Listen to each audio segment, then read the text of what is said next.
Hello everyone, welcome back to the next video. In this video I will show you how to integrate Firebase storage in a native Android application. So let's get started.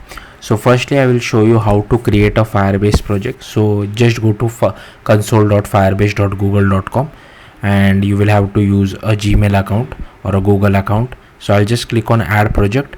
Here you can name your project whatever you feel like, and then just click on continue. I don't want Google Analytics, I will just turn it off, and I'll just click on create project. By the time a project is building, just create a native Android application using Android Studio. I'm using XML layout, but if you want you can use Jetpack Compose as well, that's perfectly fine. Okay. Hopefully this okay, so our project is ready. I'll click on continue. Then we need to add our Android app to Firebase. So just click on this Android icon. First we have to provide our package name. So I'll go to my Android project and inside build.gradle.kts, so this one of module app, you can copy this particular namespace whatever you have. So I'll just copy this and I'll paste it over here, and then I'll just click on register app. You don't, if you want you can provide the nickname. I think the SHA one is not really necessary. And then you will have to download this Google services.json file, download it, then go again back to Android Studio, go to project drop down, inside app you will have to drag and drop the Google services.json file. I have already dragged and dropped for the previous project which I had created, so you will have to copy paste or drag and drop inside this particular app folder which we have.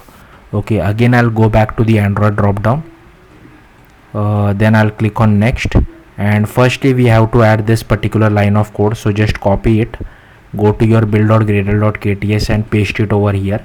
Also inside your Android manifest make sure you add this internet permission. Okay, so just copy this and paste it over here. Then once that is done, we'll have to come over here, go to this build.gradle, and we have to copy this line of code. So you can see over here this is already present, don't copy this com.android application. So if you see we already have that, it's in a different way, but that's fine. So just copy this line of code, then you have to copy this code, this Firebase bomb dependency. So I have already copied it as you can see over here, and given that I'm using newer version of Android Studio, so we have to write the version number inside this libs.versions.toml. So here you can see I have added this Firebase DOM dependency over here, and it is referencing to this particular Firebase bomb, so not DOM bomb dependency. Then here I have added this Firebase storage dependency. We don't require any version number on this because we are using this bomb dependency, it automatically handles the storage dependency. And I have also included this coil dependency which help us to show image inside an image view using an image URI. So make sure you add this coil dependency over here as well as over here, and then just click on sync now and it will download all the dependencies for you. Then click on next, continue to console. Now I will just switch back to my there is one more thing. Just go to build, then go to storage, and we have to first enable the storage. So I'll click on get started. Now typically what happens is that you should have Firebase authentication already implemented inside your app. I have already made a separate video on how to integrate email password authentication inside your native Android application using Firebase, but I don't want to write that code because it will again cause a lot of confusion. I want to keep this tutorial simple, so I'll select the start in test mode, and here even without Firebase authentication we can upload to storage. So here it says that particular date, till what date. You can manipulate this date later on, I'll show you that as well. So I'll just click on next and I'll click on, so here you can select your region, select whatever makes sense to you. I think Asia is nearer to me, so I'll just click on done. Okay, this might take a little bit of time, so let's be patient.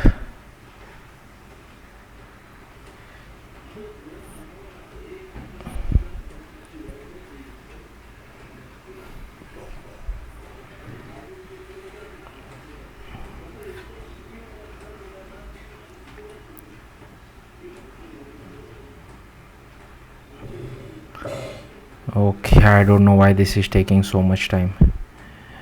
Maybe my internet connection went is pretty slow. Okay, finally it's done.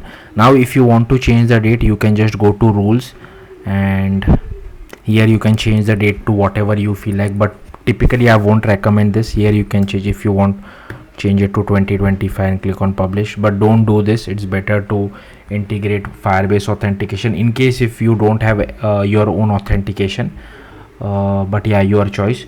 The next thing which we have to do is, so I'll just switch back to my original app, okay, because that's what I have integrated in my native Android application. It's pretty much the same. Now firstly I will show you guys the output. So here I have this pick photo button. Okay, so on pick photo, firstly I'm just uploading it to Firebase storage. I'm not displaying it inside my image view. I'll just click on pick photo, I'll select one image, and once it is uploaded, I'm just displaying a toast message called success. Okay, sorry, I ran the wrong code. Okay, okay, sorry about this. So I'll just rerun my app again, and here you might see that particular image been uploaded. I'll just delete it quickly. Okay, I'll just delete this, delete folder, delete. Okay, so now I have rerun my app, and what I'll do is I'll just click on pick photo and I'll select this particular image, and it will just upload the image to Firebase storage. It will not display it. Some of you might have this use case. So here you can see I'm just getting success, and if I try to refresh it, here you can see inside the images folder this particular image has been uploaded. Now I will copy this name and I will just add it inside my project. So if I go over here, so there are two other buttons, right? Delete and download. So I wanted to show you that as well. So for delete, we require the image name. So maybe in your case you might be getting it from your backend JSON file, something like that. So I'll just replace this image name over here as well as over here. Okay, and before that I want to show you one more thing. I will just comment this out, and on the pick photo button itself I'm doing some other thing as well. Like here, this particular code uploads the file to Firebase storage as well as displays it inside an image view. So that's what I will do over here quickly. So I'll click on pick photo, I'll select some different image, and hopefully it should get uploaded to Firebase storage and display it inside our image view. So here you can see it has been uploaded. So if I quickly refresh my Firebase console, here you can see this image was uploaded. Now I want to download this particular image, right? So for that I have just hard coded this name, this image name, as you can see, for both for download and delete. So what I'll do is I'll just click on the download button, and sometimes you might have an image name, so from that you want to download. That's what I'm doing. So here you can see the image was downloaded. Now I will just delete this image. So I'll just click on delete. So again, I'm not updating the image view on delete, I'm just displaying a success message. So if I just show you now, if I just do a refresh of this, here you can see now we have only one image, so the image was deleted. So let's see how to do this. So I have shown you the Android manifest part, I have shown you the build.gradle part as well, libs.version, Google services, as well as this. Make sure you click on sync now, so it will download all the dependency for you. Next, if you see my activity underscore main, I have three buttons. One is the pick photo button, the second one is this download button, the third one is this delete button, and fourth, here I am just displaying an image view. That's it. Now we'll come back to this main activity.kt. So here firstly I'll show you all the imports which I have. So in case if you want, you can just copy paste all these imports. Okay, next, firstly I'm creating a Firebase storage reference, Firebase storage variable, then we are getting the reference of it. Then here I have created our image view. This is for picking photos. I'll come back to this in a bit, and I'll also come back to this in a bit. I'll just minimize it. So here inside on create we are initializing our image view. On the pick photo clicked, we are calling this launch new photo picker. So here you can see we are picking only images, so that's why image only. Once the user picks an image, we come over here, so we get the media URI. From the URI we convert it to a file, then we create an images folder automatically in case the image folder is not present inside our Firebase storage, and just put that particular file over here. Now if you just want to upload, you can uncomment this code and use it. But if you want to upload as well as then display that uploaded image inside your image view, you will have to use this particular code. So yeah, you can just copy paste this code if you want to. Pretty self-explanatory. So this is the helper method which I have created to get file from a URI. So you can just copy paste this code if you want.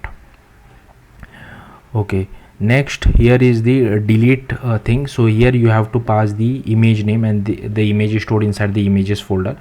So we just get the image ref and then just call delete, and on success I'm displaying a toast message, same for on failure as well. And for download, again you have to pass the images folder and the image name, and we get a reference, then we create a file out of it, then we just do path reference dot get file local file, and on success I'm just displaying that local file inside our image view. So I'm using the load method of coil, and on failure I'm just displaying a toast message. So yeah, that's it. Thank you for watching. Bye.